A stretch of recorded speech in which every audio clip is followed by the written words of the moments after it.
지방 의료원들에서 고액 연봉에도 오겠다는 의사가 없어서 아예 사라지는 진료 과목이 늘고 있습니다. 누구는 연봉 사각이 분명히 작은 사람도 있을 거예요. 장비라든지 시설 이런 것도 아무래도 대도시 병원이라든지 대학병원 이런 데보다는 많이 떨어지기 때문에 예산 확보 어려움에 막혀 지역민들의 고통은 가중되고 있습니다.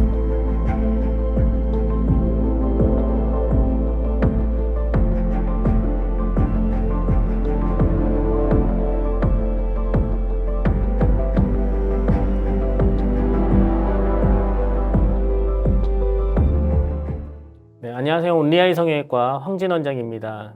안녕하세요. 에이징 성형외과 김수철 원장입니다.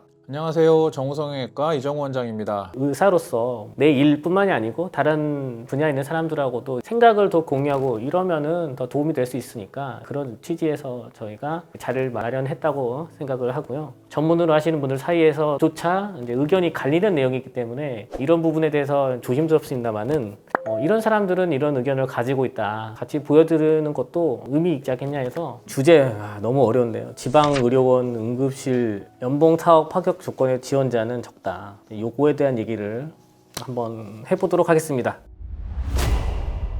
일단 이거 뉴스 보고 김 원장님 어떻게 생각하시는지. 그러니까 저 기사를 처음 봤을 때 가장 먼저 눈에 들어오는 단어가 연봉 4억이라는 말이 딱 눈에 들어오는데 자극적인 느낌도 사실 저는 좀 이제 받았고 그럼에도 불구하고 왜 지원자가 없는가 하는 기사인 것 같은데 저는 맨 먼저 저 기사를 접하면서 떠오른 생각이 빙산이라는 그런 이미지가 딱 떠오르더라고요. 고액 연봉임에도 불구하고 인력난이 있다 하는 이제 그런 이슈이지만 실제로는 이제 그 밑에 기본적으로 다른 더 큰 문제들이 많이 있기 때문에 상황이 생긴 게 아닌가 생각이 들었고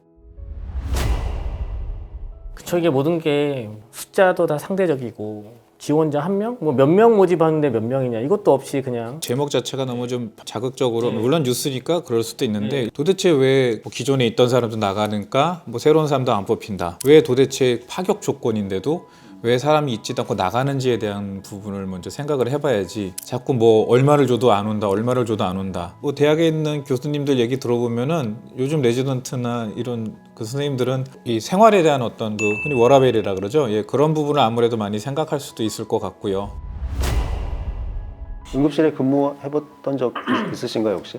저는 인턴은 물론 있었고요. 저 1년차 때는 에브리데이 당직이고 거의 응급실에서 자다가 얼굴 뭐 열상 환자들 오면은 항상 외상 환자는 거의 성형외과가 봤었기 때문에 1년차 그리고 2년차 때 그렇게 생활을 했었어가지고 항상 응급실은 전쟁터 같은 곳이었죠. 그 응급실의 기억은 인턴 때 이제 다른 과 응급 정말 생각하는 응급. 예. 이제 아마 여기에서 얘기하는 그 응급실 아마 그런 정도 CPR도 막 해야 되고 수어사이드 시도한 사람도 오고 이미 DOA인데 선고가 끝난 사람도 한켠에 있고 한쪽에서 이제 계속 펌프하고 있고 막 그런 환경이 먼저 떠오르네요. 근데 그거에다가도 지방이면은 진짜 너무 열악하니까 되게 사람들이 생각하는 어떤 의사 일이라는 거에 대해서 이제 드라마나 이렇게 매스컴에서 이제 보여지는 의사는 상당히 팬시하거든요. 되게 나이스하고 되게 멋진. 근데 그거랑은 정말 거리가 멀고. 일단 응급실 하면은 굉장히 환자들은 다 위중한 환자들이 오는 것이고 환자나 보호자가 다 굉장히 편안하지 않은 그런 상태에서 오는 거기 때문에 굉장히 근무 환경이 힘들죠. 일단 응급실을 가야 빨리 봐준다. 외국 같은 경우에는 정말로 응급 상황. 이 사람이 막 삶이 왔다 갔다 한다거나 응급적으로 처치가 되지 않을 경우에 더 큰 합병증으로 발전할 수 있는 경우가 사실 응급실로 가고 나머지 환자들은 사실 다 외래를 통해 가야 되는데 응급실에 오는 환자들은 일단 자기가 가장 응급이라고 생각하고 자기를 위주로 생각하지만 사실 의사가 봤을 때는 이분이 더 응급이고 이분은 좀 차순위일 수도 있는데 오히려 정말 응급인 사람은 말을 못하고 누워 계시잖아요.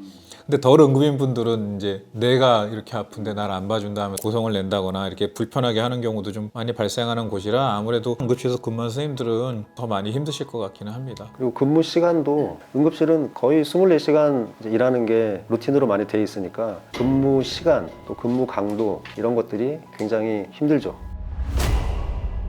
밤에 이제 진짜 응급 환자하기보다는 내과 진료를 낮에 못 가니까 그런 환자가 오기도 한 그 말씀이잖아요.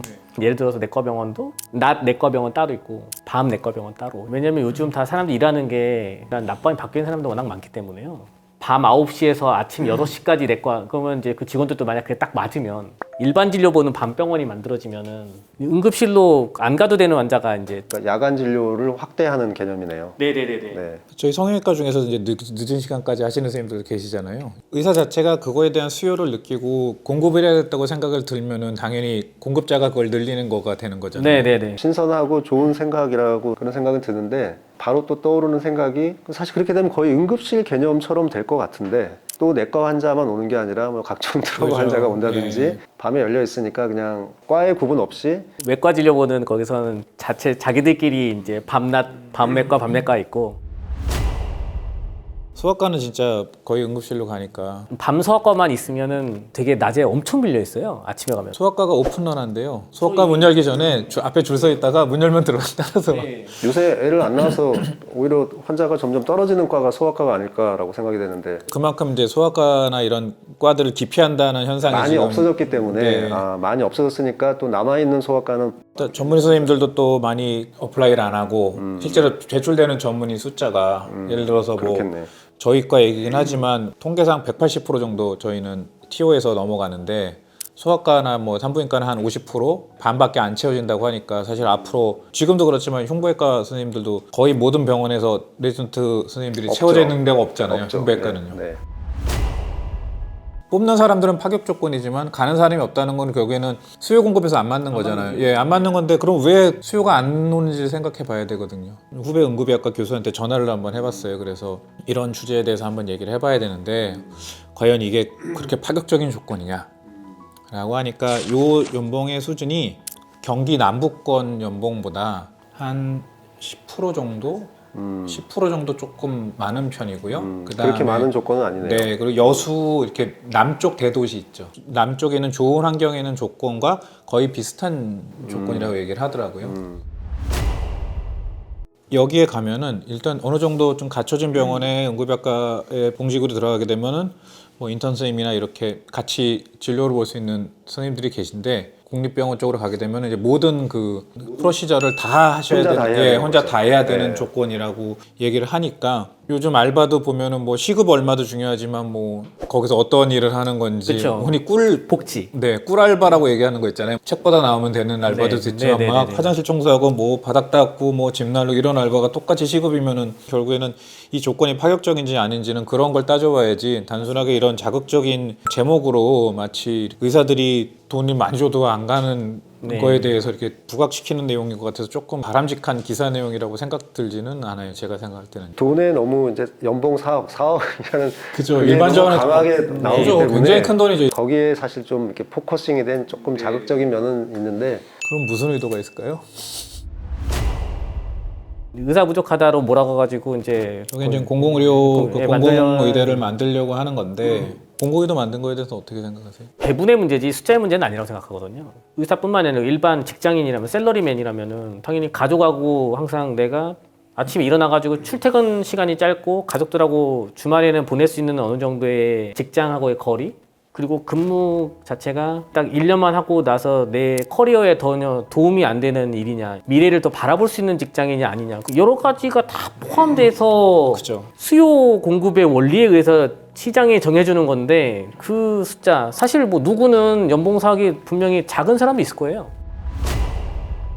한 건물 안에 의사가 7명, 8명 있고 그러니까 그렇게 따지면 저희가 지금 운영하고 있는 강남권에는 의사가 과밀 중에서도 초과밀이잖아요. 어딘가에서는 이제 의사가 부족하다. 그럼 결국에는 그 원인부터 찾아야 되는 그렇죠. 거고. 네. 네. 사실 저는 응급의학과 그다음에 그 바이탈을 다루는 선생님들의 그분들이 사실 더 대우를 받아야 된다고 저는 생각을 하거든요. 아예 저도 더 어려운 일이기 때문에 네. 더 힘든 일이니까 더 받아야 된다. 전 그거 맞다고 네. 생각해요. 근데 도대체 얼마 전에 또 뭐 신경과 교수님이 두 분 계신 병원에서 간호사가 뇌출혈이 생겼는데 예. 그 병원 먼 데서 수술을 못했다. 뭐 이런 건데 신경외과 선생님들이 지금 그 어려운 트레이닝을 다 하고 나서도 결국에는 이제 뭐 척추 쪽이나 뭐 이런 쪽을 다 하신다고 해서 결국에는 이제 브레인 쪽 하시는 선생님은 계속 부족하다고 얘기하고, 그리고 많은 과 선생님들이 본인 과 트레이닝 하셨지만 미용 쪽으로 많이 개업을 하신다는 거는 결국에는 전문으로 배우셨던 그리고 트레이닝 받던 그 과에 개업을 한다거나 일을 하시는 것보다는 예를 들어서 이 미용 쪽이 더 수입이 있다고 생각하시니까 결국 이쪽으로 오시는 거잖아요. 구조적인 부분의 문제인 거지. 숫자가 그러면 부족해서 지방 의료원으로 가는 의사가 적냐, 그러니까 이런 부분도 한번 생각을 해봐야 되는데, 저의 개인적인 생각은 우리나라 의사 숫자는 부족하다고 생각하지 않고, 사실 우리나라 대도시 같은 경우처럼 의료 접근성이 좋은 나라 정말 드물거든요. 그러나 그게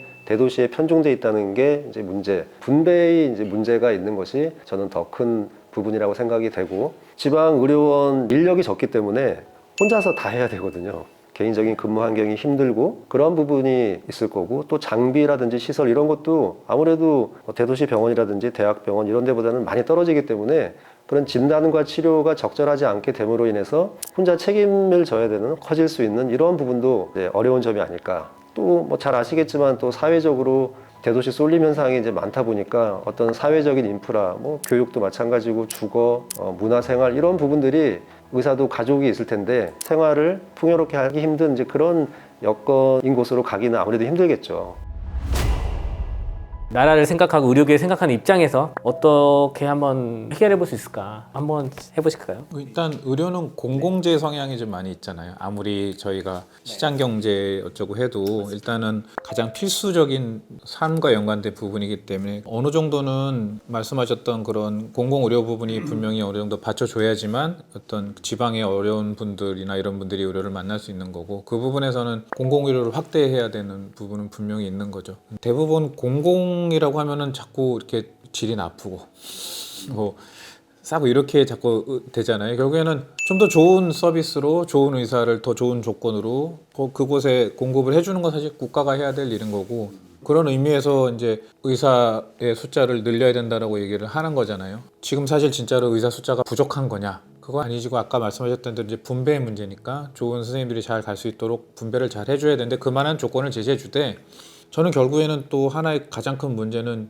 결국엔 수가의 문제라고 생각이 들거든요. 왜 도대체 힘든 과의 선생님들이 안 가느냐? 아까도 말씀드렸듯이 그분들이 더 좋은 환경에서 더 좋은 어떠한 대우를 받을 수 있게 일단 수가 자체의 변화가 줘야 된다고 저는 생각을 해요. 그래야지만 굳이 뭐 성형외과, 피부과 이렇게 안과 이런 식으로 바이탈을 다루지 않는 과 쪽으로 쏠리는 게 아니라 이 과를 안 가더라도 충분히 대우를 받을 수 있는 그런 과로 선생님들이 다 분배가 잘 될 수 있게 하려면 결국에는 어느 정도 그거에 대한 조절이 필요하다고 조금 생각을. 그냥 억지로 뭐 돈을 많이 줄 테니까 가라 뭐 이런 게 아니라 저기 내가 가서 일을 하고 싶다 이런 마음이 이제 들게 하면은 제일 좋다 이런 생각이 들거든요. 엄청 동의합니다. 근데 진짜 일 즐거워서 하시는 선생님 분명히 계시거든요. 더 많죠 사실은. 네.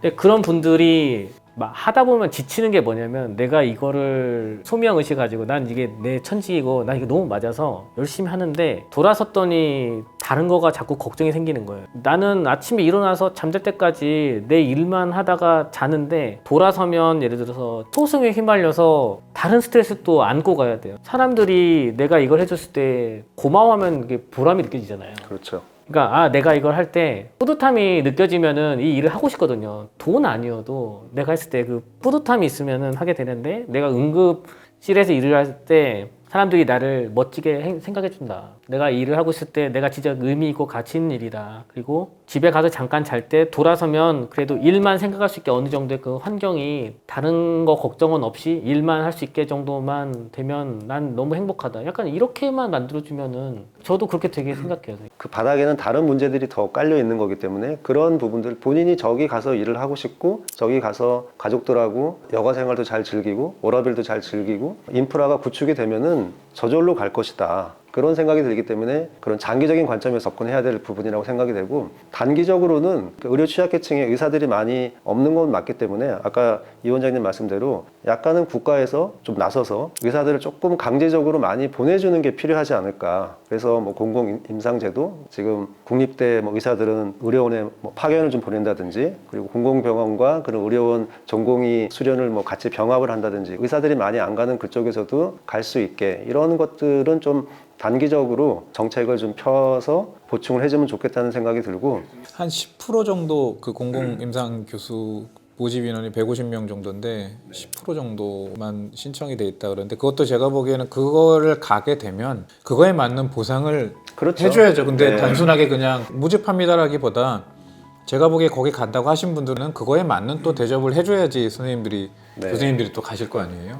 예. 단순하게 모집만 하지 말고 어떤 조건에 어떻게 한다는 것도 좀 명확하게 좀 국가에서 해줬으면 좋겠습니다. 의전원 이거를 폐지가 지금은 된 게 전 좋다고 생각을 하는데 의전원을 했을 때 다른 대학을 졸업하고 군대를 다 마친 갔다고, 사람들이 네. 많이 갔잖아요. 그러니까 그분들은 공중보건의사나 또는 군의관 이런 쪽으로 이제 갈 수 있는 그런 이미 다 군 마쳤으니까 없어진 거기 때문에 공중보건의사가 많이 적어진 걸로 저 알고 있거든요. 지금은 다시 공중보건의사로 갈 수 있는 그 인원이 더 좀 확보가 될 거기 때문에 그렇게 되면은 아무래도 취약계층 보건의료원 이런 데 이제 갈 수 있는 의사들이 약간 이제 공공재로 투입되는 인원수가 늘어나는 거기 때문에 저는 이런 정책들 하나하나가 최종적으로 미치는 영향이 클 수 있다 이런 생각이 들더라고요. 인간 존엄성이라는 기준에서는 저희도 아파서 내가 그냥 독방에서 그냥 거기에서 돌아가시는 거랑 병원까지는 갔다가 죽는 거랑은 의미가 다르다고 생각하거든요. 근데 그런 것조차도 안 되는 거죠. 병원이 없으면 거리가 너무 멀어가지고. 그러니까 이 의료 양극화 이제 이 문제가 해결이 안 되면은 저는 이제 이 생각이 들더라고요. 지방의 의료 체계가 무너지겠죠, 결국. 의사가 없으면. 일단 응급의료 체계부터 무너질 거고, 응급진료를 못 받는 사람들이 많아지고, 이렇게 되다 보면은 지금도 이제 지방 인구가 자꾸 줄어들고 소멸되고 있는데, 그게 점점 결국 가속화가 될 거고. 결국엔 계속 사회 전반이 그 얘기 하는 거잖아요. 인구가 소멸되는 것 자체에 대한 결국에는 사실 우리가 이 주제로 얘기하고 있지만 사실 이거는 너무 사회에 큰 전반적인 얘기가 다 포함되어 있는 얘기라 사실은 다 연관돼 있고. 네, 네. 저희 그 수도권 서울과 수도권으로 너무 사실은 모든 게 과밀돼 있기 때문에 정말 어찌 보면 이런 여기에 있는 인프라가 이제 분산이 돼야죠. 분산이 돼야지만 그게 이제 조금씩 더 해결이 될 문제라 사실 너무 광범위하고 정책하시는 분들이 잘 해주셔야 될 일이기 때문에 생각은 뭐 저희뿐만이 아니라 다 생각 많이 하시겠죠. 뭐. 전체적으로 나라에서 힘든 걸 하면은 몇 년, 예를 들어서 이 사람은 6개월 동안 나라를 위해서 좀 봉사 같은 일을 했다. 예를 들어서 6개월간 지방 응급실 근무를 한 기록이 있다. 요즘 다 전산 남으니까요. 제 생각에는요. 그 주민 민증에다가 아예 세금 혜택을 0.1%씩 적립을 죽을 때까지 해줘야 돼요. 괜찮죠, 선생님? 네. 이 사람이 이 사람은 한 3년간 지방에서 힘들게 고생해줬냐? 아, 그럼 이 사람은 세금 혜택을 0.5는 줘. 그게 다 기준을 만들어가지고 평생 내가 안고 갈 수 있게. 또 사실 그거는 응급실 의사뿐만이 아니라 네네, 사회 전반적으로 네네, 맞습니다. 네, 네, 사회 네, 전반적으로 맞습니다. 뭐 아주 오지 같은 데서 뭐 소방 일을 하신다거나 그렇죠, 그렇죠. 네, 경찰 일을 하신다거나 아니면 뭐 어디 독도경비대에 가가지고 거기서 일을 하신 이런 분들에게는 사실 그러면 뭔가 우리가 네네네. 어려운 일을 하는 분들에게 사회적으로 혜택을 더 줘야지 누군가 하지 네네네. 자꾸 희생만 강요하라고 하는 거는 아까 저도 뭐 지나갔지만 외국은 이제 음악인한테 자기 그 아이디 카드 뒤에 음악인이라고 마크를 찍어줘요. 그러면은 그 동네 음악인 내 옆집에 누가 있다라는 거에 되게 반가워요. 아, 우리 옆집에 음악가 살아. 아니면 내 옆집에 유명하진 않아도 돼요. 아, 미술가도 살아. 이런 거 되게 좋아하거든요. 사회적으로 우리가 하고 있는 일에 대해서 그 분야를 존중해주는 어떤 사회적 분위기? 그런 게 좀 있어주면 좋겠고 그거를 현실적으로 맞춰줘야 된다고 생각합니다. 저는 그러니까 출산율 사실 이것도 좀 비슷한 맥락이라고 생각이 되는데 우리나라 출산율이 전 세계 꼴찌니까 이거 올리려고 돈을 많이 안 됐죠. 여전히 그렇게 할 수 있는 스스로 마음이 움직이게 돼야 결국 그게 좋은 방향으로 해결이 된다고 생각하는데 조절을 하려는 생각보다는 장기적으로 우리가 지역에서도 의사들이 자발적으로 가서 일할 수 있는 마음이 들 수 있게 이런 생각을 모든 정책을 펴는 사람들도 가지고 있고 또 실행하는 사람들 또 의사, 일반 국민 이런 분들이 다 같은 마음을 가지고 같이 움직여야 결국은 조금씩 시간이 지나면서 좋은 방향으로 해결될 수 있다 이런 생각이 듭니다. 이제 의료 취약 쪽에 의사들이 이제 안 가는 이 문제를 어떻게 하면은 해결할 수 있느냐 이번에 저도 뭐 개인적으로 좀 생각을 해보게 돼서 그냥 나름대로 재미도 있었고 보람도 있었고 좀 뭐 그랬고요. 예, 지금도 뭐 이 부분에 대해서 의협과 이제 그 정부 간에 계속 협의를 하고 있는 걸로 알고는 있는데요. 두 분이 말씀하셨듯이 이거를 단기간에 어떻게 해결할 수 있는 방법은 없기 때문에 사실 해결책을 얘기할 수 있는 부분은 아닌 것 같고요. 다만 저희가 얘기해드렸던 이런 상황에 대한 거라든지 뒤에 깔려있는 그런 전체적인 배경에 대한 거에 설명이 없이 그냥 자극적인 내용의 기사보다는 조금 더 왜 원인적이고 왜 도대체 이런 조건에도 의사가 안 가는지에 대한 거에 대한 좀 더 심층적인 보도를 좀 해주셨으면 하는 게 제 생각입니다.